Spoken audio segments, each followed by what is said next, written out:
अच्छा जी, कुछ स्टेप्स हैं बूथ एल्गोरिथम के जो कि मैं शेयर करने जा रही हूँ। इसकी मैंने एक पिक्चर भी ले ली है और पिक्चर मैं शेयर कर दूँगी। अच्छा, जो बूथ एल्गोरिथम है स्पेशली वो साइन मल्टीप्लिकेशन के लिए इस्तेमाल होता है कि अगर हमारे पास साइन नंबर्स हैं, साइन नंबर का मतलब ये है कि नेगेटिव नंबर्स हैं, तो हम उनको सिंपल मल्टीप्लिकेशन मेथड से मल्टीप्लाई नहीं कर सकते। मल्टीप्लिकेशन तो हो जाएगी लेकिन जो उसका रिजल्टेंट है वो रॉन्ग आएगा। तो अगर हमें नेगेटिव नंबर्स को मल्टीप्लाई करना है, नेगेटिव नंबर्स भी वो जो कि 2's कॉम्प्लीमेंट बाइनरी फॉर्म में हों, तो फिर उसके लिए हमें ये स्पेशल एल्गोरिथम इस्तेमाल करना पड़ेगा। तो स्टेप्स मैंने ऑलरेडी मेंशन कर दिए हैं, पिक्चर में सेंड कर दूँगी। तो हमें करना क्या है, सबसे पहले इनिशियली हमें ये करना है कि हमें ये 4 जो रजिस्टर्स हैं वो मेंशन करने हैं, A, Q, Q-1 and M। अच्छा जी, A जो है वो मैंने जैसे स्टेप्स में लिखा है कि इनिशियली A 0 होगा, Q भी 0, Q बेसिकली मल्टीप्लायर होगा, दैट इज़ 0 0 1 1, Q-1 इनिशियली 0 होगा और M जो है वो मल्टीप्लिकेंट होगा, दैट इज़ 0 1 1 1। ठीक है, ये हमारा फर्स्ट स्टेप है। अब हमें करना क्या है, हमें बेसिकली हमें ये देखना है सबसे पहले तो कि हमारे पास जो Q है दैट इज़ मल्टीप्लायर, उसके पास कितनी बिट्स हैं।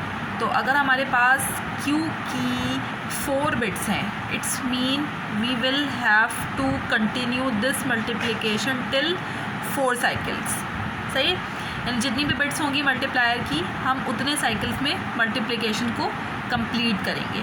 तो अभी 4 बिट्स हैं तो हम 4 साइकिल्स में मल्टीप्लिकेशन को कंप्लीट करेंगे। तो हम परफॉर्म करने जा रहे हैं first cycle for the multiplication. अच्छा जी, इससे पहले कुछ और स्टेप्स हैं जो मैं बताना चाहूँगी जो कि इम्पॉर्टेंट हैं। वो क्या स्टेप्स हैं, वो स्टेप्स ये हैं कि आपने जो है ना वो सबसे पहले ये चेक करना है कि ये जो Q है इसकी लास्ट बिट और ये जो Q-1 है, ये दोनों ये बिट्स क्या हैं।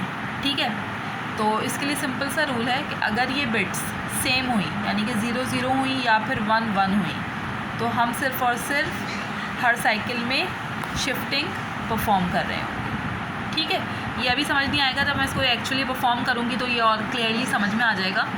और अगर ये बिट्स डिफरेंट हुई, डिफरेंट कैसे हो सकती हैं, डिफरेंट पैटर्न हो सकते हैं, या तो ये बिट्स 0 1 भी हो सकती हैं और 1 0 भी हो सकती हैं। तो अगर तो ये 0 1 है तो हम क्या करेंगे, A को M में ऐड करेंगे, दैन शिफ्टिंग परफॉर्म करेंगे। अगर ये 1 0 हुई तो हम A में से M सब्ट्रैक्ट करेंगे, दैन शिफ्टिंग परफॉर्म करेंगे। ठीक है, ये चीज़ हमें देखनी है। तो हमें चेक का क्या करना है, हमें चेक हमेशा ये दोनों बिट्स चेक करनी है कि ये जो Q की लास्ट बिट है ये क्या है और Q-1 बिट क्या है। तो इस स्टेप में अगर देखें तो हमारे पास ये बिट्स क्या हैं, 1 0। अब ये 1 0 वाली बिट्स में रूल क्या कहता है, रूल ये कहता है कि हमारे पास अगर 1 0 वाला पैटर्न होगा तो हमें क्या करना होगा, A में से M को सब्ट्रैक्ट करना होगा और देन शिफ्टिंग परफॉर्म करनी होगी। तो हम ये करते हैं, A में से M को सब्ट्रैक्ट करना है हमें, तो हम इस तरह से लिख देंगे। ठीक है, A के आगे मैंने 0 0 0 0 और M हमें क्या आगे मैंने 0 1 1 1। ठीक है, ये हमें सब्ट्रैक्शन। अब पहले जैसे मैंने बताया था कि प्रोसेसर को सब्ट्रैक्शन परफॉर्म करनी नहीं आती, processor can only perform addition and shifting. तो फॉर सब्ट्रैक्शन इसके लिए क्या होगा कि जो M वाली वैल्यू होगी this will be converted into the 2's complement form, negative form. इसका हम 2's कॉम्प्लीमेंट ले लेंगे तो ये नेगेटिव नंबर में कन्वर्ट हो जाएगा and then we add that 2's complement into the A। ठीक है, तो हमें -M अगर कैलकुलेट करना है तो हम क्या करेंगे, 2's कॉम्प्लीमेंट लेंगे। 2's कॉम्प्लीमेंट कैलकुलेट करने का मेथड क्या है कि आपको जो भी नंबर गिवन है उसको पहले तो आप कन्वर्ट करें इन वर्ड फॉर्म में। अगर 0 है तो 1, 1 है तो 0 0 0 and then add 1 to LSB। ठीक है, तो दिस इज़ बेसिकली -M। तो हम इस -M को क्या करेंगे, अब ऐड कर देंगे इनटू A 0 0 0 0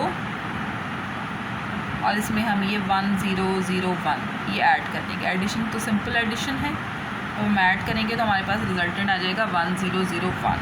ठीक है, तो A will be updated by 1 0 0 1। जो Q है वो वही रहेगा, Q-1 भी वही है और M तो थ्रू आउट आपका हर साइकिल में सेम रहेगा। अच्छा, इधर हम मेंशन भी कर लेते हैं कि भाई हमने क्या किया है, A - M हमने परफॉर्म किया है।